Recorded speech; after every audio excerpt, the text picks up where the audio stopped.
Selamat pagi anak-anak semua. Hari ini kita masih dalam materi bab 3 penelitian geografi. Hari ini adalah sesi ketiga ya. Di sesi pertama dan kedua dari bab 3 ini saya sudah mengirimkan PowerPoint ya. Pada sesi pertama materi yang saya masukkan adalah fenomena geosfer yang merupakan objek dari pengamatan geografi. Kemudian pendekatan dalam penelitian geografi, ada 3 pendekatan ya. Ada pendekatan keruangan, pendekatan ekologi, dan kompleks wilayah. Kemudian saya masukkan pula jenis penelitian geografi berdasarkan tujuan, metode pelaksanaan, dan metode penelitian. Dan ada contoh dari penelitian eksploratif, deskriptif, dan eksplanatif yang merupakan jenis penelitian geografi berdasarkan tujuan. Kemudian pada PowerPoint sesi kedua yang saya kirim minggu kemarin, ada contoh penelitian studi kasus, survei, dan eksperimen yang merupakan jenis penelitian geografi berdasarkan metode pelaksanaan. Kemudian saya beri contoh penelitian kuantitatif dan kualitatif yang merupakan jenis penelitian geografi berdasar metode penelitian. Kemudian ada tujuan penelitian geografi, teknik pengumpulan data, langkah penelitian geografi, sumber data, dan teknik analisa. Baru gambaran besar yang saya berikan kaitannya tujuan penelitian, teknik pengumpulan data, langkah penelitian, sumber data, dan teknik analisa ya, yang akan kita pelajari lebih rinci di sesi hari ini dan besok.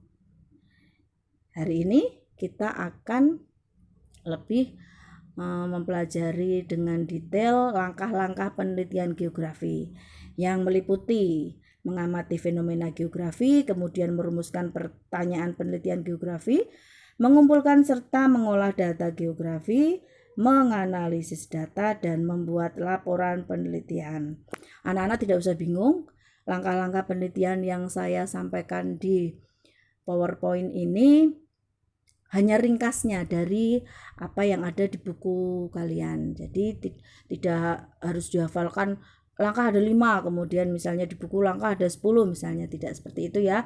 Yang penting kalian memahami urutannya, urutan dari langkah penelitian geografi. Oke, kita lanjutkan sekarang. Untuk melakukan penelitian geografi yang pertama adalah mengamati fenomena geografi ya. Seperti apa yang sudah ada di sesi pertama, sudah saya tampilkan dalam slide ya. Ada fenomena geosfer di lapisan atmosfer, hidrosfer, litosfer, biosfer, antroposfer, yaitu adalah contoh-contoh. Selanjutnya apa yang menjadi ketertarikan kalian? Ya terserah dari kalian masing-masing. Nah, bagaimana ketertarikan itu berawal dari mengamati fenomena geografi yang ada. Nah, bagaimana cara mengamatinya? Baik pengamatan langsung maupun pengamatan tidak langsung. Pengamatan langsung berupa pengamatan yang dilakukan turun ke lapang, berdasarkan data di lapang. Hasil yang diterima dari fakta, fenomena, data dari lapangan langsung. Kemudian, pengamatan tidak langsung merupakan pengamatan terhadap data yang melibatkan teknologi, misalnya data yang diperoleh dari proses inderaja ya, diolah. Kemudian data dari hasil proses SIG. Nah, ini pengamatan tidak langsung. Ada pengamatan yang bisa dilakukan merupakan gabungan dari keduanya, baik data dari lapangan maupun data dari hasil teknologi. Gabungan dari keduanya. Nah, setelah mengamati fenomena geografi, langkah selanjutnya adalah menentukan masalah dari penelitian. Masalah penelitian ini yang pertama adalah topik atau masalah. Maksudnya bagaimana? Topik yang menjadi ketertarikan satu orang dengan yang lain berbeda. Misalnya apa yang menjadi ketertarikan Amel dengan ketertarikan Delvina itu berbeda ya. Apa yang membuat tertarik Dustin tentunya berbeda dengan apa yang membuat sesuatu itu menjadi menarik di mata Donald misalnya. Nah, Ini yang membedakan peneliti satu berbeda dengan peneliti yang lain dalam meneliti sesuatu. Karena yang menjadi topik atau masalah ketertarikan dari satu orang berbeda dengan orang yang lain. Mungkin ada yang sama, jadi menghasilkan penelitian yang sama, tapi tentunya variabelnya mungkin berbeda, atau waktunya berbeda, atau lokasinya berbeda. Ya, nah sekarang kriteria bagaimana sesuatu bisa menjadi topik, ya, adalah masalah menyatakan hubungan antar variabel. Misalnya hubungan antara banjir dengan meluapnya air ke pemukiman misalnya, ya. Jadi bagaimana banjir yang berkala setiap tahun di Jakarta menyebabkan terganggunya pemukiman hampir di seluruh wilayah Jakarta karena air meluap ke pemukiman. Nah, ini jadi ada hubungan antar variabel di sini. Kalau tidak ada hubungan antar variabel, tidak bisa dilakukan penelitian, tidak bisa dijadikan topik, ya. Bagaimana contohnya? Misalnya yang tidak bisa dijadikan topik, kita bandingkan banjir di Jakarta dengan banjir di Sungai Cibanten. Sungai Cibanten itu yang dekat dengan sekolah MY ini, ya, jembatan itu kan ada sungai, nah itu Sungai Cibanten. Nah, Sungai Cibanten juga pernah meluap, juga pernah banjir. Tapi apakah banjir di Sungai Cibanten, luapan Sungai Cibanten pada saat banjir meluap ke pemukiman? Saya rasa seingat saya kok belum pernah ada kasus, ya. Nah, ini berarti apabila tidak ada hubungan antar variabel tidak bisa dijadikan sebagai objek penelitian, tidak bisa dijadikan untuk menjadi topik atau masalah dari penelitian. Nah, kemudian kriteria yang kedua adalah hasil dari kalimat tanya. Apa yang menjadi ketertarikan dari seorang peneliti merupakan hasil dari pertanyaan apa, mengapa, misalnya kenapa ya, mengapa kok banjir, mengapa kok pemukiman ini selalu diluapi jika terjadi banjir di sungai sekitarnya, misalnya mengapa terjadi banjir setelah di daerah sana dilakukan penebangan pohon secara besar-besaran. Nah, ini mengapa, apa, kapan, di mana, dan sebagainya, ya, sudah kita pelajari di bab 1 analisa 5W1H. Bagaimana pertanyaan-pertanyaan ini bisa membawa kita menemukan satu topik permasalahan. Oke, lanjut. Kemudian ada ketersediaan data. Misalnya kita mau meneliti sesuatu tapi tidak ada data yang bisa kita gunakan untuk menunjang penelitian kita, ya tidak bisa dilakukan. Berarti kita tidak bisa memilih topik itu. Ya, ini adalah kriteria dari topik dan permasalahan. Nah, saya contohkan di sini adalah contoh topik adalah banjir di Jakarta. Kita kerucutkan, ya, biar kita lebih terfokus nanti sampai materi ini selesai. Oke, kemudian dari topik masalah, setelah topik masalah kita menentukan rumusan masalah. Rumusan masalah itu berbeda dengan masalah, ya. Rumusan masalah itu disusun berdasarkan masalah yang sudah ditetapkan sebelumnya. Jadi setelah menentukan masalah atau topik, kemudian langkah selanjutnya adalah menyusun rumusan masalah. Apa itu rumusan masalah? Rumusan masalah berupa pertanyaan yang akan dicari jawabannya atau kebenarannya melalui penelitian yang akan dilakukan. Nah, dari contoh yang kita pilih tadi, kita menentukan topik masalahnya adalah banjir Jakarta. Dari topik atau masalah banjir Jakarta ini, kita susun rumusan masalahnya adalah bagaimana hubungan antara faktor penggunaan lahan di Jakarta dan banjir di Jakarta. Saya pilih satu faktor saja, yaitu faktor penggunaan lahan di Jakarta, ya. Banyak faktor yang berperan terhadap terjadinya banjir di Jakarta. Namun kita pilih satu saja, faktor penggunaan lahan di Jakarta. Nah, kita lihat sekarang dari masalah ke rumusan masalah, ya. Jadi rumusan masalah dikembangkan dari masalah yang sudah ditetapkan sebelumnya. Nah, rumusan masalah selalu dinyatakan dalam kalimat tanya. Jadi ada tanda tanyanya, maaf, ya. Harus diingat-ingat, ya, rumusan masalah selalu dinyatakan dalam kalimat tanya. Kemudian kita lanjutkan sekarang. Setelah kita menentukan masalah, topik masalah, kemudian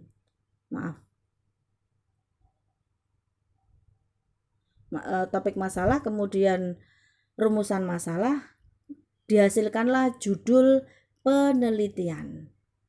Ya, judul penelitian harus menggambarkan objek atau subjek yang akan diteliti, lokasi atau tujuan dari sasaran penelitian, dan ada syarat tertentu, yaitu terjangkau oleh peneliti, tersedia datanya, dan penting untuk diteliti. Ya, tersedia datanya tadi sudah kita singgung ya. Kemudian terjangkau oleh peneliti, maksudnya bagaimana ini terjangkau oleh peneliti? Misalnya peneliti A dengan peneliti B memiliki atau memandang sesuatu tentunya berbeda dalam melihat sesuatu permasalahan. Tingkat kesulitan dari seorang peneliti dengan peneliti yang lain berbeda. Misalnya menurut Donald sesuatu itu tidak sulit, tapi menurut Delvina mungkin sulit. Nah ini, jadi tingkat kesulitan dari satu orang dengan yang lain berbeda. Jika seseorang merasa bahwa ini tidak terjangkau untuk saya, pasti tidak dilanjutkan untuk dilakukan penelitian. Ya. Kemudian tersedia datanya tadi udah ya. Sekarang penting untuk diteliti. Kita bandingkan banjir di Jakarta dengan banjir di Cibanten. Banjir di Jakarta penting untuk diteliti karena apa? Karena memang terjadi setiap tahun, ada datanya dan jelas-jelas mengganggu kenyamanan dari penduduk Jakarta. Kalau banjir di Cibanten, kenapa saya anggap tidak penting? Karena sejauh ini belum ada kasus yang menyebutkan bahwa banjir di Cibanten mengganggu kenyamanan di pemukiman penduduk di sekitarnya. Ya, ini yang dimaksud dengan penting untuk diteliti. Nah, sekarang kita lanjutkan. Ini skema dari bagaimana yang sudah kita bahas tadi, ya. Dari topik banjir Jakarta kemudian disusun menjadi rumusan masalahnya berupa pertanyaan, yaitu bagaimana hubungan antara faktor penggunaan lahan di Jakarta dan banjir di Jakarta, ya. Dari rumusan masalah ditentukan judul. Judulnya apa? Menjawab dari rumusan permasalahan tadi, hubungan antara faktor penggunaan lahan di Jakarta dan banjir di Jakarta. Oke ya, lanjut. Nah sekarang setelah ketemu judulnya, kemudian langkah selanjutnya adalah menentukan tujuan dari penelitian. Tujuan penelitian ini harus konsisten terhadap masalah penelitian, ya, dan merupakan jawaban dari rumusan masalah. Selain tujuan penelitian, ditentukan variabel penelitiannya, ya. Apa itu variabel penelitian? Variabel penelitian adalah unsur yang akan diteliti. Dibedakan menjadi 3, yaitu variabel bebas, variabel terikat, dan variabel moderator. Variabel bebas adalah variabel yang mempengaruhi atau dependent variable. Variabel terikat adalah variabel yang dipengaruhi, hal yang dipengaruhi, atau independent variable atau variabel tergantung, nama lainnya ya. Nah, yang ketiga adalah variabel moderator. Variabel moderator adalah variabel yang memperkuat hubungan antar variabel bebas dan terikat, ya. Oke, biasanya kalau peneliti pemula itu biasanya hanya variabel bebas dan terikat. Nah, sekarang dari skema yang pertama tadi kita lanjutkan menjadi skema yang kedua sekarang ya. Nah, dari banjir di Jakarta topik ya, kemudian rumusan masalahnya hubungan antara faktor penggunaan lahan di Jakarta dan banjir Jakarta, kemudian judulnya adalah rumusan masalahnya adalah bagaimana hubungan, judulnya adalah hubungan antara faktor penggunaan lahan di Jakarta dan banjir Jakarta. Nah, sekarang ditentukan tujuannya. Tujuannya apa? Menjawab rumusan masalah.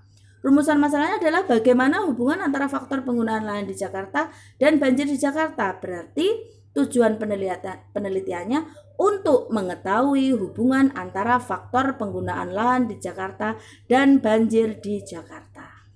Nah, dari judul penelitian berupa hubungan antara faktor penggunaan lahan di Jakarta dan banjir di Jakarta, kita tentukan sekarang variabel bebas dan variabel terikatnya.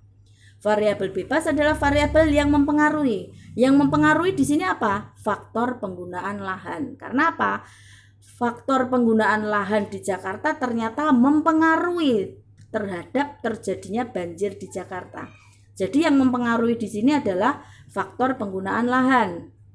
Yang merupakan variabel bebas adalah faktor penggunaan lahan. Yang dipengaruhi apa?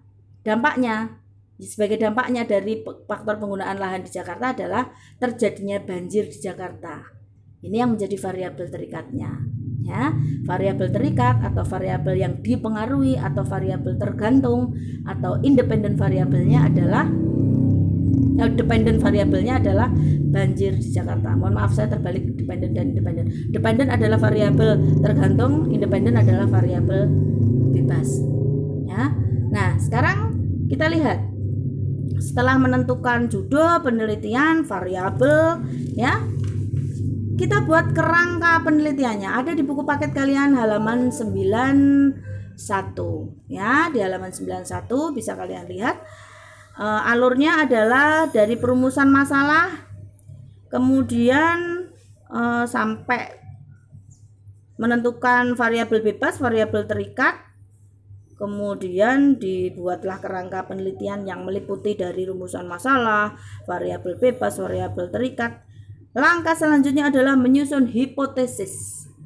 Ya, ini apa yang ada di buku paket kalian. Nah, sesuai alur tersebut, yang menjadi pertanyaan kita sekarang, di alur tersebut ada kesimpulan teoritis, ya, berarti harus mencari landasan teori. Kemudian ada hipotesis. Apa itu landasan teori? Apa itu hipotesis? Nah, sekarang landasan teori adalah teori yang kita jadikan dasar atau landasan untuk kita, referensi kita sebelum kita melakukan penelitian. Jadi atas variabel bebas, variabel terikat yang telah kita tentukan tadi, kita harus mencari teorinya. Penggunaan lahan itu apa? Banjir itu apa? Gitu ya. Kita cari sumber bacaan, sumber data sebanyak-banyaknya sebagai referensi dari kita untuk lebih memahami apa yang akan kita teliti. Nah, ini landasan teori. Untuk mencari definisi, gambaran, penjelasan dari unsur-unsur atau variabel yang diteliti.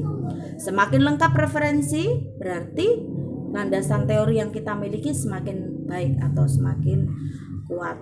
Ya, nah di buku kalian ada bahwa secara umum teori mempunyai 3 fungsi utama, yaitu menjelaskan, meramalkan, dan pengendalian. Ya, kalau dari topik kita tadi menjelaskan berarti banjir itu apa, penggunaan lahan itu bagaimana, kemudian meramalkan. Kira-kira faktor penggunaan lahan itu kira-kira pengaruhnya ada tidak untuk terjadinya banjir. Kemudian pengendalian berarti jangan sampai penelitiannya terlalu luas gitu ya. Jadi skupnya, skalanya ya tentang penggunaan lahan dan banjir. Kemudian setelah landasan teori tadi menurut alur tadi, terakhir adalah ditentukan hipotesis. Ya, apa itu hipotesis? Hipotesis merupakan jawaban sementara atas masalah yang telah dirumuskan. Dengan kata lain, hipotesis merupakan dugaan. Ya, diduga, ya biasanya didugaan atau kesimpulan sementara atas penelitian yang akan dilakukan. Karenanya hipotesis bersifat sementara. Nah, hipotesis biasanya dibedakan menjadi 2, H0 dan HA. Ya, H0 itu tidak ada pengaruh atau hubungan, sedang HA adalah ada pengaruh atau hubungan. Nah, sekarang kita kembali lagi ke judul kita tadi ya. Judul kita adalah hubungan antara faktor penggunaan lahan dengan banjir di Jakarta. Mohon maaf ini jadi tidak nampak ya. Nah, dari judul tadi hipotesisnya bagaimana? H0-nya tidak ada hubungan antara penggunaan lahan dan banjir di Jakarta, sedang HA-nya ada hubungan antara penggunaan lahan di Jakarta terhadap banjir di Jakarta. Nah, H0 dan HA ini didapat nanti dari hasil analisis data setelah mengolah data hasil dari data-data yang sudah dikumpulkan. Ya, materi sesi hari ini hanya sampai kepada penyusunan perumusan hipotesis. Bagaimana pengumpulan data, pengolahan data, analisisnya, baik itu kuantitatif, kualitatif, akan kita pelajari di sesi selanjutnya besok Rabu ya. Oke, terima kasih. Selamat belajar, semoga memahami apa yang Bu Vero sampaikan melalui slide sesi hari ini. Oke, mohon maaf ternyata jeda, saya tidak tahu jedanya sampai mana, jadi saya ulang lagi ya, bahwa kembali lagi kita ke judul yang kita tentukan tadi, dari judul penelitian yang kita contohkan melalui sesi hari ini adalah hubungan antara faktor penggunaan lahan di Jakarta dengan banjir di Jakarta. Mohon maaf tidak muncul di sini. Oke ya. Nah, dari judul penelitian yang sudah kita tentukan tadi, kita tentukan hipotesisnya, dugaannya. Jawaban sementara dari penelitian yang akan kita lakukan dengan judul tersebut adalah apa? Diduga tidak ada hubungan atau ada hubungan. Nah, hipotesis berupa tidak ada hubungan antara variabel satu dengan variabel satunya, yaitu tidak ada hubungan antara penggunaan lahan di Jakarta terhadap banjir di Jakarta, disebut sebagai hipotesis nol atau H0. Sedang HA, hipotesis akhir adalah ada hubungan antara penggunaan lahan di Jakarta terhadap banjir di Jakarta. Nah, bagaimana H0 dan HA ini akan terjawab, dihasilkan melalui proses analisa data. Jadi kita dapatkan berdasar hasil pengolahan data di langkah analisis data. Ya, dari data yang kita kumpulkan, baik dari pengamatan di lapang maupun pengamatan tidak langsung, pengamatan data dari sumber manapun yang gabungan dari keduanya tadi, diolah melalui analisis data, entah itu analisis data kuantitatif maupun kualitatif, tergantung dari penelitiannya ya. Nah, dari hasil analisis data ini akan kelihatan H0 atau HA hasilnya. Nah, biasanya yang menggunakan hipotesis ini adalah penelitian kuantitatif ya. Jadi analisis datanya juga analisis data kuantitatif. Jadi akan nampak nanti setelah analisis data hasilnya tidak ada hubungan atau ada hubungan. Oke. Bagaimana akan dihasilkan hipotesis, bagaimana analisis data, nanti akan kita pelajari di sesi berikutnya besok pagi Rabu ya. Hari ini kita belajar cukup sampai perumusan hipotesis. Oke, baik, terima kasih. Selamat mempelajari, semoga memahami apa yang Bu Vero sampaikan melalui materi sesi hari ini.